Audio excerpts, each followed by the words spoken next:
నమస్తే. ఇన్నాళ్ళు నన్ను సపోర్ట్ చేస్తూ, ఎంకరేజ్ చేస్తూ మీ ప్రేమని నాకు అందిస్తున్న ప్రతి ఒక్కరికి కృతజ్ఞతలు. అలాగే ఈ వీడియో కూడా ఖచ్చితంగా మీకు ఉపయోగపడుతుంది. లైక్, షేర్ అండ్ సబ్స్క్రైబ్ చేసి మీ సపోర్ట్‌ని నాకు అందించండి. అలాగే ఈ వీడియో పట్ల మీకున్న అభిప్రాయాన్ని కామెంట్ సెక్షన్‌లో కామెంట్ చేసి తెలియజేయండి. ఇప్పుడు వీడియోని చూద్దాం. నమస్కారం. సుమారు 40 సంవత్సరాలుగా భారత్, టిబెట్, నేపాల్ ప్రాంతాలలో విస్తరించి ఉన్న హిమాలయ గుండె గుహలలో వారు తపోయాత్రలు సాగిస్తూ ఎన్నో శాస్త్రాలను అధ్యయనం చేసి వాటి రహస్యాలను నిగూఢంగా తెలుసుకుని వారి దేహాన్ని ప్రయోగశాలగా మార్చి హిమాలయాల్లో ఎందరో మునులు, యోగులు, ఋషులు తపమాచరించిన ప్రదేశాలకు వెళ్లి ఆయా ప్రదేశాలలో వారు తపమాచరించిన ఆయా పవిత్ర స్థలాల్ని ఎంచుకుని అక్కడున్నటువంటి శక్తి కేంద్రాలను, ఆ శక్తిని అనుభవపూర్వకంగా పొంది తీరాలనే పట్టుదలతో ఎన్నో సంవత్సరాలుగా ఎన్నెన్నో నియమ నిష్టలతో కఠోర సాధనలు సాగించి అనేక సాధన రహస్యాలను అనుభవపూర్వకంగా తెలుసుకున్న మహా వ్యక్తి హరి ఓం హిమాలయ యోగి సౌర పీఠాధిపతులు సద్గురు శ్రీ శ్రీ శ్రీ యోగి ప్రభాకర్ జీ. వారు ఇవాళ మన స్టూడియోకి విచ్చేయటం జరిగింది. వారితో అనేక విషయాల్ని ఇప్పుడు చర్చిద్దాం. స్వామి నమస్కారం. మిమ్మల్ని కలవటం చాలా చాలా సంతోషంగా ఉంది. సమయం ఇచ్చినందుకు కృతజ్ఞతల్ని తెలియజేస్తూ, కఠోర సాధనలు చేశారు అని మీ గురించి నేను చదవటం జరిగింది. అది ఆషామాషి సాధనలు కూడా కాదు. సుమారు 40 సంవత్సరాల పాటు హిమాలయ ప్రాంతాలలో సాధనలు చేసినట్టుగా చదవటం జరిగింది. అయితే పామరులకి సైతం అర్థమయ్యేటటువంటి రీతిలో మీ సాధనల గురించి ఏమైనా చెప్పగలరా? మేము వినొచ్చా? మేము తప్పకుండా. అయితే హిమాలయ పర్వతాల్లో సాధన చేయడం అనేది కష్టసాధ్యమైంది. కానీ భారతీయ సనాతన సాంప్రదాయంలో మన ఋషులందరూ కూడా అక్కడికి వెళ్ళిన తర్వాతే సంపూర్ణమైనటువంటి ఒక స్థితిని, ఆధ్యాత్మిక ఉన్నతిని పొందడం మనం అందరం చూస్తూనే ఉన్నాం. ఏమిటి ఆ ప్రదేశానికి ఉన్నటువంటి అంత ప్రత్యేకత? కైలాస పర్వతం ఉండటమా లేక ఇంకేదైనా? కైలాసం అనే కాదు, ఈ భూమండలం మీద అత్యంత ఎత్తైన ప్రదేశం భారతదేశం, టిబెట్, చైనాల మధ్య ఉంది. మనం ఏదైనా ఒక విషయాన్ని చూడాలన్నా, ఒక విషయాన్ని ప్రసారం చేయాలన్నా లోయలో ఉంచి చేస్తామా, ఎత్తైన ప్రదేశంలో ఉంచి చూస్తామా? ఎత్తైన ప్రదేశం. అదే దానికి మూల కారణం. సాధనానికి ఎత్తైన ప్రదేశాన్ని ఎంచుకుంటాం. ఎందుకంటే ఇలా కింద ఉన్నటువంటి సమతల ప్రదేశంలో భూమి మీద ఉన్నటువంటి అనేక జీవరాశులు జీవిస్తూ ఉంటాయి. ఒక్కొక్క జీవరాశి ఒక్కొక్క యంత్రం కింద భావన చేయండి. ఒక యూనిట్కి ప్రతి యంత్రం ఏదో ఒక పని చేస్తూ ఉంటుంది. ఆ పని ద్వారా సంప్రాప్తించే, సంక్రమించే, లేకపోతే వెలువడే సంకేతాలు కొన్ని ఉంటాయి. ఇప్పుడు ఒక చీమ ఉందనుకోండి, చీమ అరవట్లేదు అనుకోకండి, చీమ దాని గోల దానుకుంటుంది, దోమ గోల దోమకుంటుంది, భామ గోల భామకుంటుంది. చీమ అనేటటువంటిది ఒక గ్యాడ్జెట్ అనుకోండి. అంటే మీరు ఒక రిమోట్ కంట్రోల్, ఒక చెవిలో పెట్టుకునే సాధనం, ఒక ఫోను, తర్వాత ఒక వాకీ టాకీ, ఒక ఇక్కడ మీరు receiver, microphone. These are all gadgets around you only. But ప్రతి ఒక్కటి పని చేస్తుంది. ప్రతి ఒక్కటి దాని యొక్క పని చేయాలంటే దాని శక్తిని విడుదల చేయాలి, శక్తిని తీసుకోవాలి. ఈ శక్తులన్నీ విడుదల చేస్తూ నీ చుట్టూ ఒక రేడియేషన్ క్రియేట్ చేస్తుంది. అప్పుడు నీ మనసు మీద నువ్వు కూడా ఒక గ్యాడ్జెట్. మనిషి అనేది కూడా ఒక గ్యాడ్జెట్ మాత్రమే. ఈ గ్యాడ్జెట్ మీద మానసికమైనటువంటి అలలు పనిచేస్తుంటాయి. It can vibrate. ఈ వైబ్రేషన్స్ అన్నీ కలిపి, ఈ వైబ్రేషన్స్ కలిపి ఒక ఫామ్గా తయారవుతాయి. అప్పుడు నీ మనసు మీద ఇది డిస్టర్బెన్స్ తయారు చేస్తుంది. It's called a radiation was created. The gadgets are machinery or whatever you are call, ఈ మెకానికల్ యంత్రాలన్నీ కూడా దాని యొక్క శక్తిని విడుదల చేయడం. దేని ద్వారా చేస్తున్నాయి? ఒక రిమోట్ ఉంది. ఈ రిమోట్ దేని ద్వారా పనిచేస్తుంది? 4 ఛానల్స్ 100 ఛానల్స్ మార్చేస్తుంది. అమెరికాలో ఉన్న ఛానల్ని ఇక్కడ ఎదురుగా తీసుకొస్తుంది. ఎలా? కనపడడం లేదే.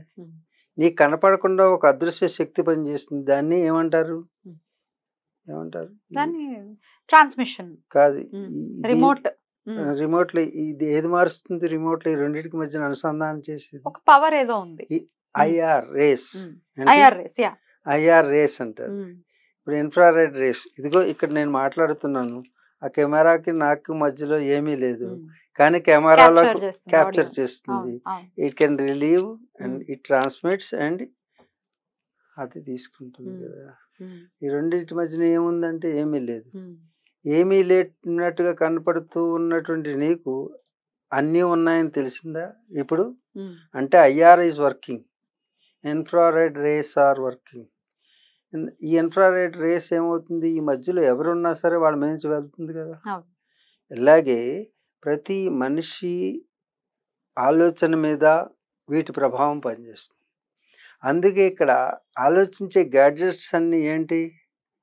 ప్రతి మనిషి ఒక గ్యాడ్జెట్, ఒక సాధనం. శరీర మాధ్యం కలు ధర్మ సాధనం. సాధనం అంటే ఏంటి? సాధనం అంటే ఏమిటి చెప్పము. ఏదో ఒక విషయాన్ని సాధించే ప్రక్రియ. సాధనం అంటే ఇన్స్ట్రుమెంట్. సాధనం, సాధనం అంటే సాధన ఇస్ డిఫరెంట్. సాధన ఇస్ డిఫరెంట్. సాధనం అంటే ఇన్స్ట్రుమెంట్. సాధనము ద్వారా చేసే ప్రక్రియను సాధనము అనబడను. ఓకే. అంటే సాధనం అంటే శరీరం, it's an instrument, it's a gadget, what ever you call it, is a పనిముట్టు. పని చేసుకోవడానికి అవసరమైన ఒక పరికరం. ఈ పరికరం ద్వారా పని చేయాలి. ఈ పని చేసేటటువంటి దానికి లోపల ఒక సాఫ్ట్వేర్ ఉంది, అదే నీ ఆలోచన. ఈ ఆలోచనని ప్రసరింపచేసే హార్డ్వేర్ ఉంది, అది నీ బ్రెయిన్. హార్డ్వేర్కి సాఫ్ట్వేర్కి మధ్యలో ఉన్నటువంటిది ఒక హార్డ్ డిస్క్ ఉంటుంది, అది హార్డ్ డిస్క్. అర్థమైందా? ఈ హార్డ్ డిస్క్ని ఆపరేట్ చేసేటువంటి అనేక విషయాల మధ్యలో ఉండేది ఒక మౌస్, ఎలక తిరుగుతూ ఉంటుంది. అది ఏ బెజ్జంలో తిరుగుతుందో ఎవరికి తెలియదు, దాని పేరే మనసు. అర్థమైందా? ఈ కంప్యూటర్ అనే శరీరానికి ఎప్పుడైతే పవర్ ఆఫ్ అయిపోయిందో అప్పుడు ఈ కంప్యూటర్ పనిచేయదు. ఇంతకీ మెయిన్ ఎవరంటే పవర్. ఆ పవరే జీవుడు, ఆ జీవుడే నువ్వు, ఈ శరీరం మాత్రం కాదు. ఈ జీవుడికి అనుసంధానమైనటువంటి ఎలక ఏదైతే ఉందో అనేక బెజ్జాల్లో తిరిగేది, అనేక ఆలోచనలు అనే బెజ్జాల్లో తిరిగేటటువంటి మౌస్, దాన్ని కంట్రోల్ చేస్తే అన్ని కంట్రోల్ అవుతాయి. మరి సాధ్యపడేటటువంటి అంశమేనా మనసుని కంట్రోల్ చేయడం? ఎలకను కంట్రోల్ చేయడం చాలా కష్టం, ఎందుకంటే మౌస్ని కంట్రోల్ చేయడం, ఎందుకంటే చేతిలో ఎప్పుడు అలలాడుతూ ఉంటుంది. కాబట్టి ఈ మౌస్ అనే దాన్ని కంట్రోల్ చేయాలంటే మన ఏవ కారణం మనుష్యాణం బంధమోక్షయో అంటుంది శాస్త్రం. అంటే దేని కంట్రోల్ చేస్తే అంతా కంట్రోల్ అయిపోతుంది అంటే మన ఏవ మనుష్యాణం బంధ మోక్షయో. నువ్వు బంధాల్లో గురి కావాలన్నా లేకపోతే స్వేచ్ఛకి గురి కావాలి, మోక్షాన్ని పొందాలన్నా మనసు ఒకటి కంట్రోల్ చేస్తే, అంటే స్విచ్ ఆఫ్, సిస్టమ్ ఆఫ్ అయిపోవాలన్నా మౌసే కారణం. ये सिस्टम लगातार काम करने के लिए भी मौस ही चूहा के कारण हो सकता है. ఎట్లా కంట్రోల్ చేయాలి స్వామి, అది చెప్పండి. అదే అదే అదే అదే అంత ఈజీగా అయిపోతే ఋషులు ఇదంతా సాధనకి ఖచ్చితంగా దానికి పెద్దపీట వెయ్యాలి. కానీ ఈ గృహస్థాశ్రమంలో ఉన్న వాళ్ళకి మనసు అనేది స్వాధీనంలో లేకే రకరకాల ఇబ్బందుల్ని ఫేస్ చేయడం అనేది సర్వసాధారణంగా చూస్తూనే ఉన్నాం. అది ఆర్థిక పరమైన ఇబ్బందులు అనుకోవచ్చు, మానసిక పరమైన ఇబ్బందులు అనుకోవచ్చు. మరి అన్నిటికీ సమాధానం మనసే అయినప్పుడు అసలు ఫస్ట్ స్టెప్ ఎలా వెయ్యాలి టు కంట్రోల్ మనసు? అసలు ముందు మనసు అంటే ఏమిటో చెప్పు. ఇప్పుడు చెప్పారు కదా ఎలా కానీ మనసు కంట్రోల్ అవ్వట్లేదని, అదే ఆలోచనలు కంట్రోల్ అవ్వట్లేదు. ఇప్పుడు గృహస్థాశ్రమంలో కానీ ఏ ఆశ్రమంలోనైనా మనసే కంట్రోల్. మనిషికి మనసు అనేది ఉంటుంది. ఆ మనసు ఏమిటి, ఏ మనిషి అయినా చెప్తున్నారా? ఆ మనసు అంటే ఇదే ఇప్పుడు మీరు చెప్పినట్టుగానే ఆలోచనలు అనుకోవచ్చు, వెరీ గుడ్, లేకపోతే కోరిక అనుకోవచ్చు, ఇట్లా రకరకాల దానికి ఎన్ని మనస్సు బోల్డ్ అని అంటే పేర్లు. సంకల్ప వికల్పయోర్ మనః అంటారు ఉమ్, శాస్త్రంలో. ఉమ్, మనసు అంటే ఇప్పటి వరకు మనసు మనసు మనసు అంటుంటారు. మనసు ఎక్కడ ఉంది అంటే ఎక్కడ ఉంది? నీ మనసు ఎక్కడ ఉందమ్మా? మామూలుగా ఏమీ ఎక్కడ ఉంది తెలియని నీ వాడైతే మనసు? హార్ట్ లో ఉంది, హార్ట్ అని అంటారు, మనసు అంటేనే హార్ట్ అని అంటారు, కానీ హార్ట్ కాదు ఇక్కడ ఉంది అని నేను నమ్ముతాను. ఇక్కడ ఇక్కడ నమ్ముతావా? ఆహా. ఇక్కడ ఉంటుందా మనసు? అదే ఆలోచనలు ఇక్కడి నుంచే వస్తాయి కదా. హార్ట్ లో ఉంటుందా? నేను అనుకునేది ఇక్కడ ఉంటుంది it's not a physical part. Right. అరూప రూప ఇది. హార్ట్ లో ఉండడానికి it is not a physical part. Right. We may not visualise. Right. Right. మనం ఎప్పటికీ దాన్ని చూడలేం. Hmm. కాబట్టి Hmm. నీ ఆలోచనని ఎవరు చూడగలుగుతాడు? అవును. సంకల్ప వికల్ప అయ్యోర్ మనః. ఆలోచన అనే నువ్వు నడకను ఎప్పుడైనా చూసావా? నువ్వు నడక చూసావా? నడకను ఎప్పుడైనా చూసావా? నడక వాకింగ్ ఎదుటి వాళ్ళ నడకనైతే చూడగలం కానీ చూడగలుగుతావా? ఆ. ఎదుటి వాళ్ళ నడకని ఆ. చూడలేవు. చూడలేమా? అదేంటి? అదే కదా, అందరూ నడకను చూస్తున్నాం అనుకుంటారు, నడకను చూడరు, రెండు కాళ్ళ మూమెంట్ ని చూస్తారు. ఉమ్, 2 legs movement um, is there, but nadaka is not there, walking is not there. Um, In the same way, మనస్సు ఈజ్ నాట్ దేర్, మనసు లేదు, ఆలోచనలు ఉన్నాయి. ఉమ్, ఆలోచనలు నువ్వు ఐడెంటిఫై చేయగలుగుతావు కానీ మనస్సుని ఐడెంటిఫై చేయలేవు. Hmm. ఏ విధంగా అంటే రెండు కాళ్ళ యొక్క మూమెంట్ని వాకింగ్ అన్నాము, అదేవిధంగా రెండు ఆలోచనల యొక్క పరంపర, సంకల్ప వికల్పాలు అనేటువంటి యొక్క పరంపర సాగుతున్నప్పుడు మనసు అనేటటువంటి పదం వస్తుంది.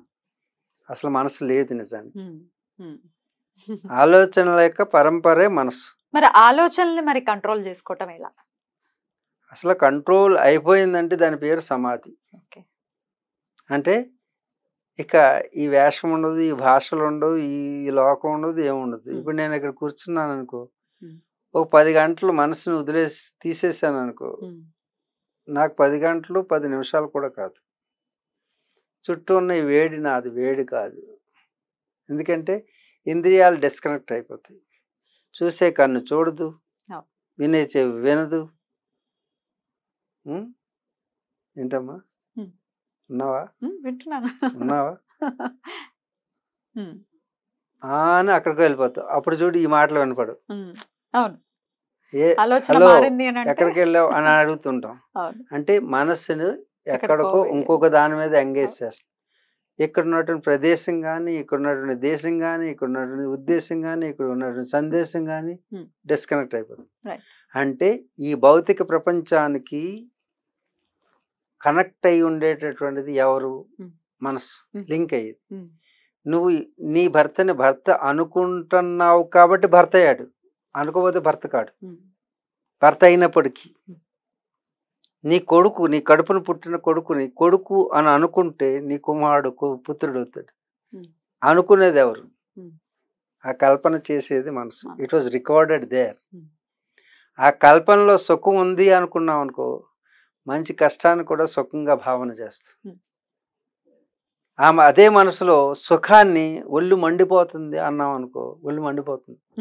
అనుకుంటే నువ్వు అనుకోవడంలోనే ఉంది. ఈ అనుకునేది ఏదైతే ఉందో ఆ అనుకునే స్థితి పేరు మనస్సు. కానీ మనసు అంటూ ఒక గ్యాడ్జెట్, ఒక బ్రెయిన్ లాగానో, ఒక హార్ట్ లాగానో, it is not a physical part.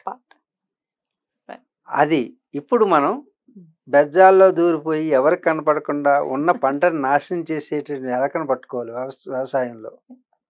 ఇది వ్యవసాయం. వ్యవసాయాత్మిక బుద్ధి ఏకీచ కురునందన అంటాడు పరమాత్మ. వ్యవసాయం చేసేవాడికి ఒక ఆలోచనే ఉంటుంది, ఏ వ్యవసాయం చేయనివాడికి అనేక ఆలోచనలు ఉంటాయి. ఇప్పుడు మనం వ్యవసాయం చేయాలి. వ్యవసాయం చేయడమే సాధన. వ్యవసాయం అంటే ఏంటి? ఈ క్షేత్రం అనే దాన్ని దున్నాలి. దున్నితే పంటను బయటికి తీయాలి. ఆ పంటే మోక్షం. అంటే పంట వస్తే స్వేచ్ఛగా ఉంటాం, పంట లేకపోతే స్వేచ్ఛ ఉండదు, తంటాలన్నీ. అంతే కదా. ఆ పంటను బయటికి తీయాలి. క్షేత్రం అనే శరీరాన్ని దున్నాలి. అదే బుద్ధి అనే నాగలతో దున్నాలి. దున్నితే సీత అనేటటువంటి పంట బయటకు వస్తుంది. రాముడికి సమర్పిస్తే అది ప్రసాదం అవుతుంది. అప్పుడు స్వేచ్ఛ ఉంటుంది, అది కళ్యాణం అవుతుంది. ఈ విధంగా మన యొక్క పురాణ ఇతిహాసాలలో నీవు మనసును కంట్రోల్ చేసే విధానం నేర్పారు. మనసు అంటే ఏంటి? చక్కగా ఉండి సీతని అనుభవిస్తున్నటువంటి రాముడికి ఆ సీతని దూరం చేయడానికి వచ్చేటటువంటి విలన్ ఎవరైతే ఉన్నాడో వాడు ఎలక, ఈ వీడు రావణాసురుడు. మనసు అవును. మనసు అవును. మనసు ఏం చేస్తుంది? విడదీస్తుంది సుఖాన్ని. రెండు కలిసి ఉన్నటువంటి ఆత్మ పరమాత్మను విడదీస్తుంది. సీతారాములను విడదీయడానికి వచ్చినటువంటి అంచేత అలాంటి దాన్ని కంట్రోల్ ఎలా చేస్తుంది? అది దశకంఠుడు. ఎవరు? ఎలా కంట్రోల్ చేయాలి? 10 గంటాలు ఉన్నాయి. రావణుడు. రాముడు బుద్ధివంతుడు. రాముడు భార్యని తీసుకుపోయాడు. రాముడు భార్య ఏంటి? రాముడు అంటే ఆనందరాముడు. మన ఆనందాన్ని దూరం చేసుకుపోయాడు. రమ అంటే ఆనందం. రమ అంటే ఎవరు? సీత. సీత. రమ అంటే ఎవరు? రమను అనుభవించే వాళ్ళు ఎవరు? రాముడు. రమ అంటే సీత. సీతని ఎప్పుడు అనుభవించదగిన వాడెవరు? సీతని ఎవరు అనుభవిస్తున్నాడో వాడు పేరు రాముడు. అంతేగాని రాముడు కాబట్టి సీత అని కాదు. రమ అంటే ఆనందం. నీ స్వస్వరూపం ఆనందం. మనిషి అయి పుట్టిన ప్రతి ఒక్కరికి సీత ఉన్నది లోపల. క్షేత్రంలో సీత ఉన్నది. క్షేత్రం అంటే శరీరం. ఈ శరీరంలో సీత ఉన్నది. సీతను దాచివేయబడింది. ఎవరి చేత? దశకంఠుడి చేత. వాడు రావణుడు. వాడు మనసు. మన మనసు గురించి చర్చిస్తాం కానీ ఆత్మ గురించి ఎప్పుడు చర్చించు. ఆత్మ సీత, పరమాత్మ రాముడు. ఈ సీత ఎవరికి చెందింది? పరమాత్మకు చెందింది. బంధించబడింది ఎక్కడ? లంకలో. లంక అంటే శరీరం. శరీరం అనే లంకలో బంధించబడినటువంటి సీతని తిరిగి తీసుకుని వెళ్ళి రాముడికి అర్పిస్తే అప్పుడు మనసు బంధించబడితేనే కానీ, మనసును వధిస్తేనే కానీ ఇది జరగదు. ఇప్పుడు శరీరంలో మనసు యొక్క గొప్పతనం ఏంటి? రావణుడు ఏలుతున్నటువంటి రాజ్యం ఈ శరీరం. ఇది లంక. ఈ లంక నిర్మాణం దశకంఠములతో ఉన్నది. దశకంఠములు అంటే చక్షురేంద్రియములు, శ్రోత్రేంద్రియము, ఘ్రాణేంద్రియము, రసేంద్రియము, త్వగేంద్రియం అని పంచ జ్ఞానేంద్రియములు. పంచ కర్మేంద్రియములు పాణి, పాద,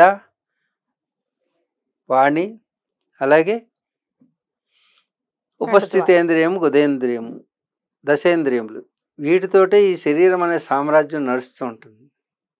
దానికి ఇష్టమైనవి అన్నీ కూడా వీటి ద్వారా నిర్వర్తించుకుంటుంది. బయటికి కనపడ్డు రావణుడు.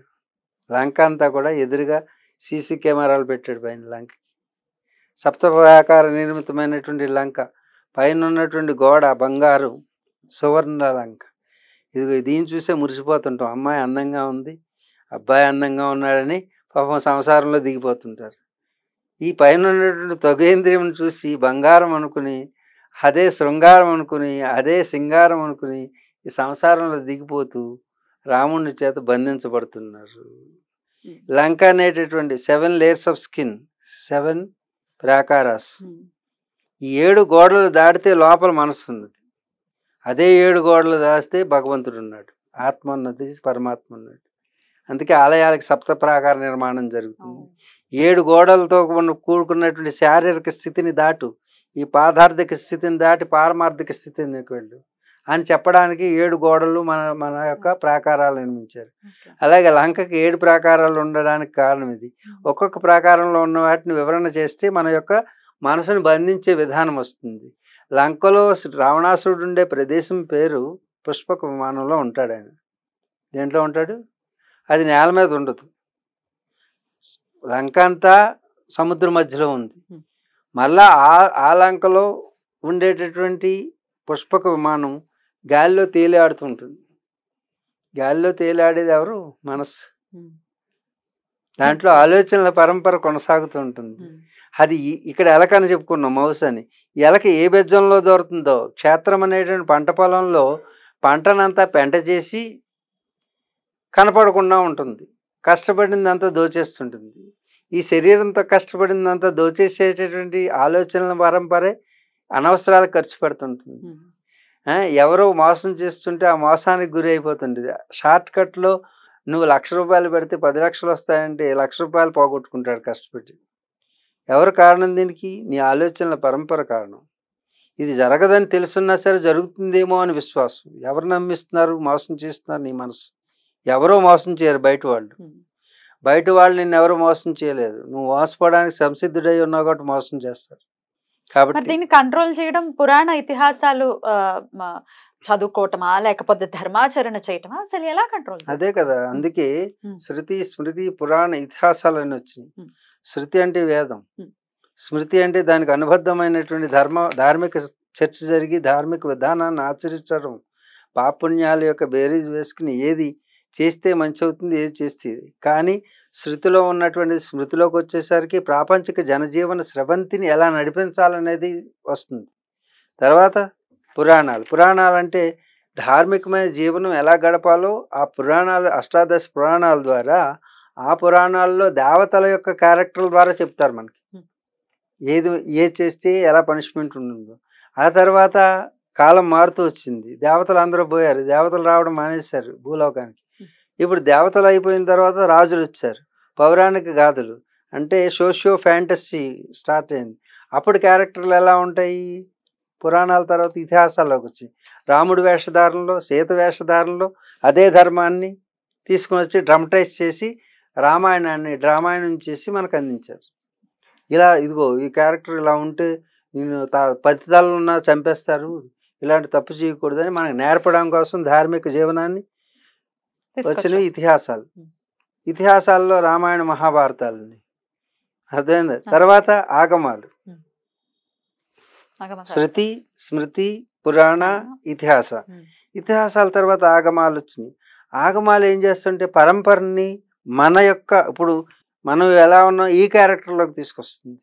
అంటే మానవ సహజమైనటువంటి సామాన్య మానవులు తీసుకొచ్చిన ఆగమాలు తీసుకొచ్చి మన పూర్వీకులు ఇలా ఆచరించారు, ఆచరించిన దాన్ని ఇదిగో నమస్కారం చేసుకోవాలి. మనకు తెలియదు నమస్కారం ఎందుకు చేసుకోవాలో, అక్కడికి వెళ్ళిన వెంటనే నమస్కారం చేస్తాం. ఎందుకమ్మా 2 చేతులు జోడించాలి, 2 కాళ్ళు జోడించవచ్చు కదా, లేకపోతే హలో హాయ్ అనొచ్చు కదా, ఎందుకు అలా చేయాలంటే ఏమో రా మా పెద్దలు చెప్పేది చేస్తున్నాం. ఇది ఆగమం అంటే పరంపరాగతంగా వచ్చేటటువంటి నీకేం తెలియకపోయినా ఆచరించుకుపో, ఇంతే. కూరలో ఉప్పు ఇలాగే ఎందుకు వేయాలి, ఇటు పక్క నుంచి చేయకూడదా, ఎడం చేత్తో వేయకూడదా, కుడి చేతి, ఇవన్నీ మూఢనమ్మకాలు అంటున్నారు. కానీ మనకు తెలియక నమ్మకాలు మూఢనమ్మకాలండి. దాని గురించి సంపూర్ణ విశ్లేషణ విజ్ఞానం కలిగితే నమ్మకం అవుతుంది, అది తెలియకుండా చేస్తే మూఢనమ్మకం అవుతుంది. కనీసం మంచి పని మూఢనమ్మకంగానే చెయ్యి, దాని ఫలితం నీకు తెలిసినా తెలియకపోయినా వస్తుంది, మంచిగా వస్తుంది. నీకు తెలియకపోతే నమ్మకం మూఢనమ్మకం అవుతుంది. పోనీ మూఢనమ్మకమే కానీ ఆగమం అవుతుంది. అంటే పెద్దలు ఆచరించారు, వాళ్ళు తెలివి తక్కువ వాళ్ళు కాదు, వాళ్ళు ఆచరించారు కాబట్టి మనం ఆచరిస్తున్నాం. మనకు తెలియకపోవచ్చు, అజ్ఞానం అవ్వచ్చు, కానీ ఆచరిద్దాం. కాళ్ళకి పసుపు ఎందుకు రాసుకోవాలి, నుదుట్లో బొట్టు ఎందుకు పెట్టుకోవాలి, 2 నొసలు మధ్యన పెట్టాలా పైన పెట్టాలా తెలియక ఎక్కడికో చోట పెట్టేస్తున్నారు. అలా కాదు. కుంకుమ అంటే ఏంటి, తిలకం అంటే ఏంటి, పారాయణ అంటే ఏంటి, ఇవన్నీ కూడా వీటి వెనకున్నట్టు మూఢనమ్మకాలు కాదు, వీటి వెనకున్నటువంటి శాస్త్రీయత. It's not scientific, it's scientific. అర్థమైంది. సైన్స్ ఇచ్చింది, ఇది వాటిని ఆగమాలు అంటారు. ఆగమాల తర్వాత దర్శనాల్లో షడ్దర్శనాలు ఉన్నాయి మనకి. ఈ 6 రకాల దర్శనాల ద్వారా ఇప్పుడు ఈ మనసుని ఎలా కంట్రోల్ చేయాలి, ఆ సీతని రాముడికి ఎలా చెప్పాలి, క్షేత్రంలో ఉన్నటువంటి ఎలకను ఎలా పట్టుకోవాలి అనేటటువంటివి ఆగమాలు practices. Theoretical knowledge and explanational knowledge అంటే ఒక థియరీని ఎక్స్ప్లెనేషన్లోకి వచ్చి ఏంటి ఇతిహాసాల ద్వారా అంటే స్మార్ట్ క్లాస్ ద్వారా చెప్పి తర్వాత ప్రాక్టికల్స్లోకి వచ్చి ప్రాక్టీస్లోకి వచ్చిన తర్వాత ఆగమాలు అనేటటువంటివి ఆచరించడం, తెలియకుండా ఆచరించడం. కానీ తెలిసి కూర్చుని దాని యొక్క విశ్లేషణాత్మకంగా నీ మీద నువ్వు ప్రయోగించుకుంటూ అనుభవపూర్వకంగా తెచ్చుకోవాలంటే ఆగమాలు. దానికి మనకి షట్ దర్శనాలు, దార్శనిక స్థితి అంటే నువ్వు అనుభవించేటటువంటి స్థితి. చూడడం వేరు, ఇప్పటివరకు చూస్తూ వచ్చావు, చూడడం కాదు, చూపు వేరు, దర్శనం వేరు. మనం చూస్తాం కానీ దర్శనం చేయలేం. దర్శనం